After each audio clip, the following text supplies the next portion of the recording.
STR0Y Fulani leader said Southeast destroyed federalism and 2023 presidency will be by voting strength.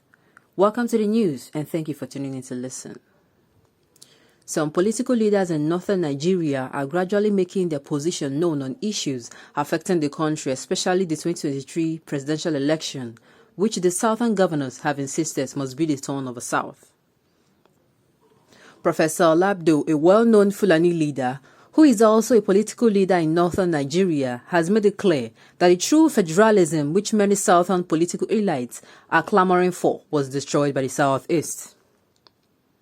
He also added that the president of Nigeria in 2023 will emerge by voting strength and not zoning because we are in a democracy. These two statements of Professor Labdo, according to Vanguard newspaper, will form the basis of our discussion in this article. Why did Professor Labdo say that the Southeast destroyed federalism, which many Southerners want? To start with, many Southern politicians, especially in the Southwest, want Nigeria to be restructured, which will give way for true federalism. But Professor Labdo believes that it was the Southeast that destroyed what many Southerners want today. Professor Labdo may be right. Going back to the history of Nigeria in 1966, General Aguiyi-Ironsi, who was the head of state then, is from the eastern region, Abia State to be precise. His decree 34 of 1966 changed the nomenclature of region, which altered the powers the region had then to control their resources and develop at their own pace.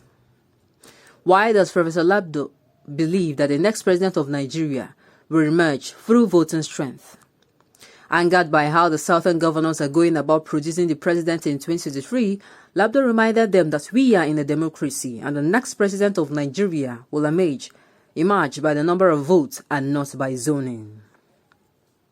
My understanding is that Labdo is indirectly reminding the southern governors that the north has the voting strength to produce the president of Nigeria and that the south can produce the president only through negotiation and dialogue with the north and not by intimidation. Take, for instance, President Buhari pulled over 12 million votes in the 2007-2011 presidential election, that is to show the voting strength of the North. The 19 states in the North and the active participation of the Northerners when it comes to election accounts for this. The summary of the whole thing is that it will be impossible for the South to produce the president of Nigeria in 2023 without a strong support of the North. A southern presidential candidate will need 25% of votes cast in 24 states, including FCT, to be announced the winner. Bear in mind that there are only 17 southern states in Nigeria. It is funny that in this issue of election, which is not supposed to be the issue we're discussing now because it is not our priority, other things, other matters are seriously arising or have arose. Permit me to use that word. But what I do not understand, all of a sudden, they now remember we are in a democratic state. I want to ask, all of a sudden, they now remember that we are in a democratic state. When there was allocation of appointments, nobody remembered we are in a democratic state. Nobody remembered true federalism. All of a sudden now, because the election are coming and they are now like we're in a democratic state, everybody is now. Why? Very hypocritical of them. Very hypocritical. We are in a democratic state, yet people are not allowed to exercise their fundamental human rights. Their rights every day are being infringed by these people now, still saying that we are in a democratic state. Why? A lot of intimidation, I beg your pardon, is happening, and we're in a democratic state. The executive arm of government is existing freely of its own. It is not allowing its excesses, I beg your pardon, to be checked by the judiciary and the legislative, I beg your pardon, arm of government. Forgive me. It is very unfair. And yet, we are in a democratic state. In a democratic state, the government should exist by dialoguing. Your followers, the people who you are leading, they will talk to you. You will communicate back to them. A solution is preferred and not just provide by the lips. We are seeing, or they are able to see the action. But that is not the case. All of a sudden, the elections are coming up now. The only thing that will quiet down the agitations of those agitating for restructuring is by this particular thing happen. Now, they do not want to give way for this particular South presidency. They want to be begged. I do not understand. They want to be, I don't know, they want to be pampered. Permit me to use that word. They want to be pampered. I do not understand. This only means that everyone knows what is right and everyone knows what is wrong. And it is only very hypocritical and cunning for you not to say what is wrong is wrong. And all of a sudden, because it now favors you, you are now saying what is right is right. These are the people that have been keeping quiet over how many decades about the happenings in the north. They have kept quiet for so long. The people of Borno, the people of how many states have been affected by the brouhaha that is happening? How many states? And yet somebody is coming out to say we are in a democratic state. It feels like, or it's seeming like we are in a dictatorship kind of government, where the government only comes out to say things when they want to say. They do not listen to us. They do not listen to what we have to say. They say things and they want it as it has been said, it should be followed. When those you're governing, we are in a democratic state. Those you're governing, we are not animals. Those you are ruling, you are not animals. We are going to have different opinion. We come from different ethnic group and tribes, so everybody has a different view to things. We are not going to be one opinion is not going to be forced down our throats, but that is what is happening. People come out to protest, do a peaceful protest, they are attacked. People come out to say this thing is actually wrong when it is wrong, they are attacked. A lot of things keep happening, and all of a sudden somebody now remembers, or most of them now remembers, that we are in a democratic system of government. How hypocritical.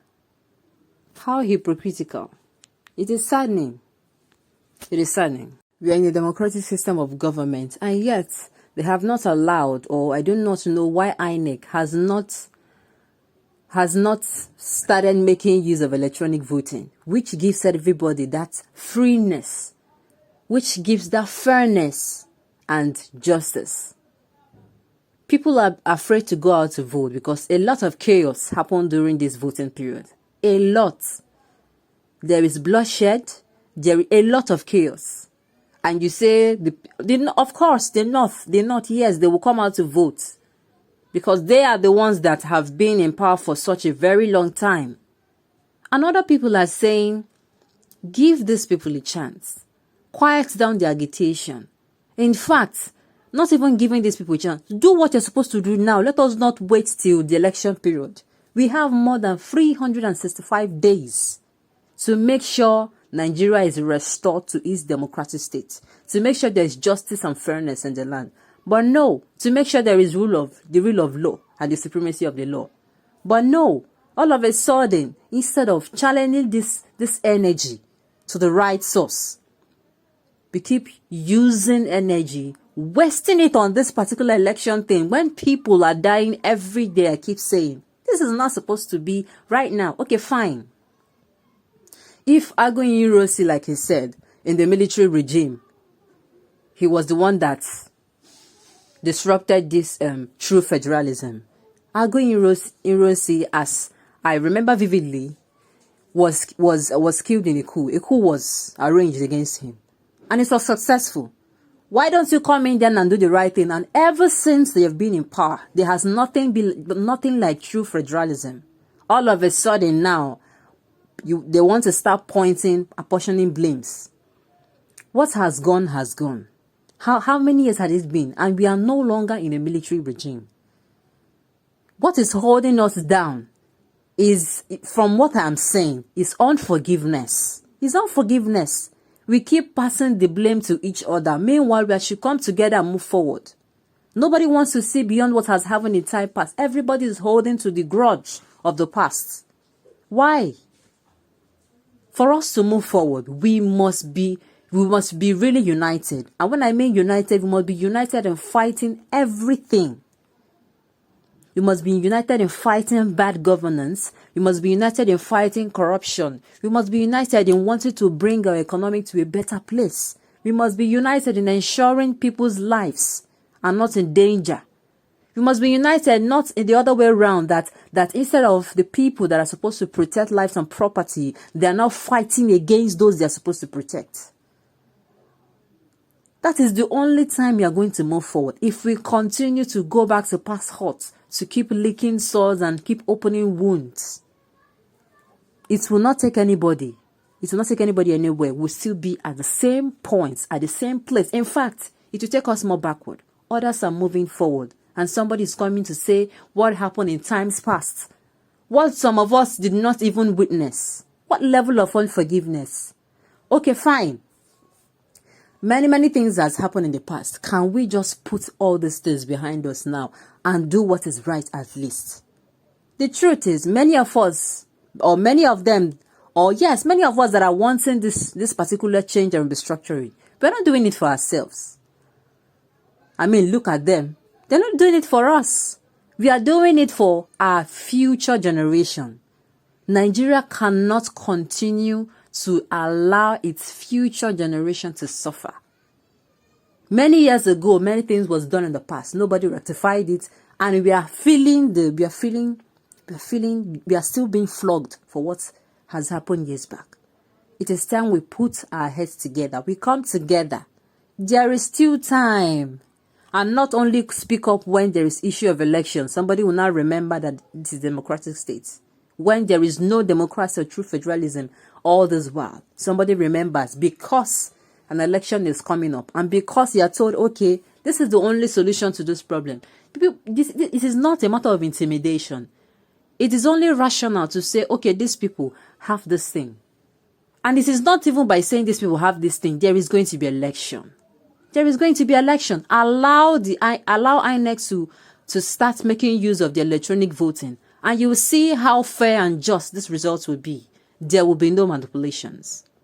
And I hope that I'm speaking the life of the people of Nigeria, because I will be able to vote, you will be able to vote without coming out from your safe zone, without standing in the polling unit for such a long time, and at the end of the day, chaos happens and it affects you, or in one way or the other, it affects you. It will only ensure fairness. It will ensure that the votes are counted electronically. And with that, I do not think that there will be any manipulation. I do not think there will be unfairness. With this, we have come to the end of the news. Thank you for tuning in to listen. Till I come your way next time, enjoy the rest of the day.